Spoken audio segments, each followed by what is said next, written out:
Hello everyone, my name is Alex Gibson. I'm head of product at Revcast, and today I'm going to give you a quick overview on the newest version of our product, which includes the ability to model pipeline quota capacity, such as BDRs and SDRs, manage the life cycle of your employees via employee types, and also assign multiple different quotas to a single employee. Let's get started. All right, here we are in sort of the core of Revcast, the ability to plan and manage your headcount capacity. Now across your entire revenue organization. Originally with Revcast, we were really focused on sales capacity and sales generation, making sure that your street quota was aligning with your revenue target over time. And now we've added the ability to also model your pipeline generation. In other words, the individuals or capacity within your business to generate the pipeline that you need to actually feed those sales closers.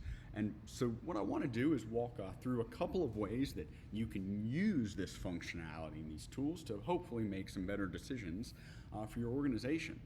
If we look here at our healthcare segment, for example, we've got a healthy revenue target of $5 million across our two AE teams, AE Team A and AE Team B.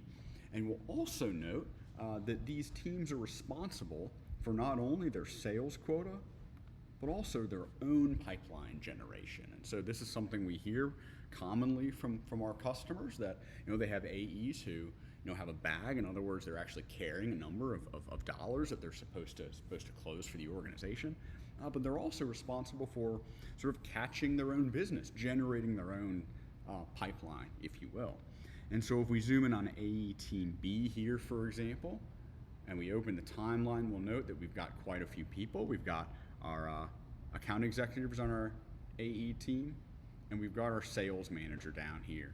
And all of these individuals are managed within this capacity plan, as well as these expected attrits and hires, which we've gone ahead and modeled out just to make our plan a little more reasonable. We'd like to think that folks will stay with us forever, but the truth of the matter is attrition happens.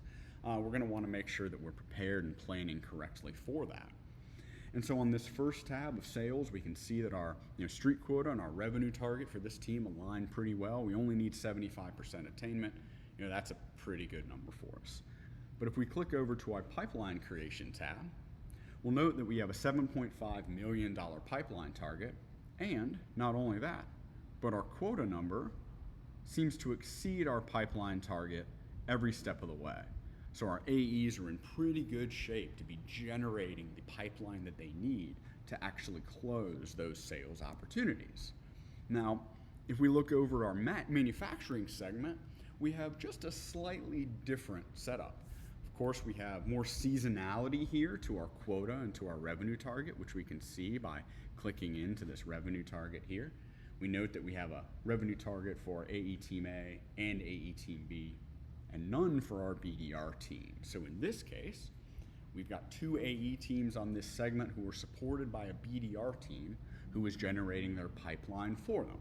So unlike the other example where our AEs on these teams had a pipeline quota as well as a sales quota, in this case, these AEs just have a sales quota. Again, as you can see, the sales quota and the associated revenue targets are increasing over the year. But based on our total attainment for AE Team A and AE Team B, it looks like we're in a pretty good spot. You'll also note here, as we just mentioned, that neither of these AE teams has a pipeline target, and that is because they are supported by this BDR team. And this is another key use case that we hear all the time from our customers. The need, as we just said a moment ago, not only to make sure their AEs have enough capacity of pipeline they're generating themselves, but if and when they're supported by a third-party team, a BDR team in this case, that team is able to generate the pipeline that these AEs need to generate the sales and the revenue that y'all need to hit your plan. And so in this case, on that BDR team, we're able to do exactly what we've been able to do in the past with our sales quotas. We're able to align our pipeline targets with our pipeline quota. And we've set this quota and those targets over time to match the seasonality overall of this manufacturing business. And if we look back onto this BDR team and open the timeline, we can see that we've done exactly the same as we did with our account executive teams. We've modeled out some basic attrition and basic hires, and we've even promoted an individual and moved Beatrice from a BDR position to an AE position on another team. And in just a second, I'm going to show you exactly how you might do that.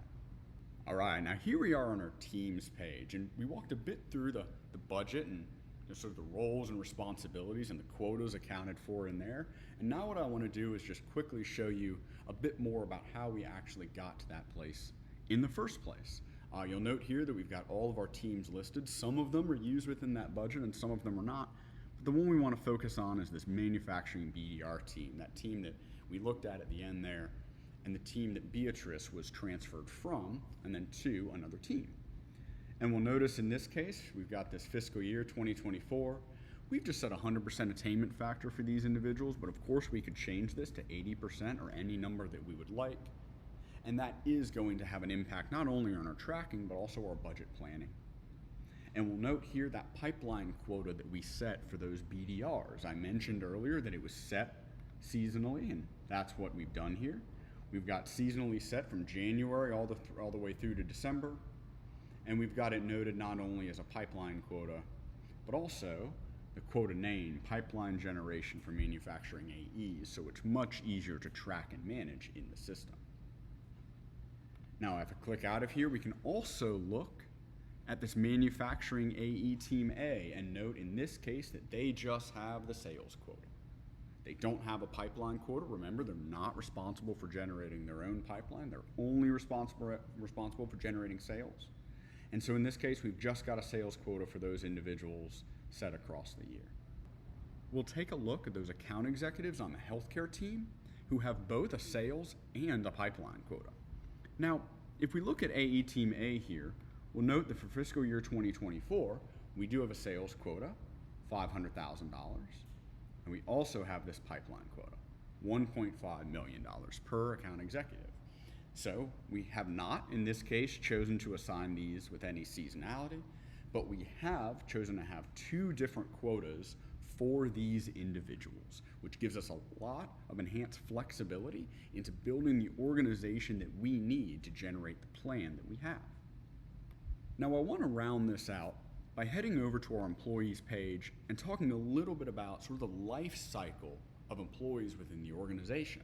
As we saw a moment ago, we very, very briefly noted how we were able to transfer Beatrice and give her a bit of a promotion from a BDR role to an AE role. Of course, that would take care of all the quotas, all the cost, all the attainment for you.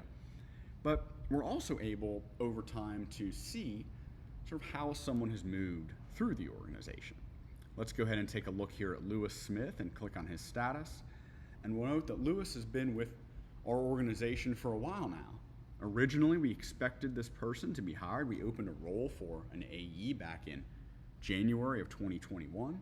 We had to adjust that hire date. We ended up making the hire, and then Lewis grew with the organization from an AE eventually to a sales manager, where he resides today, overseeing that AE Team A.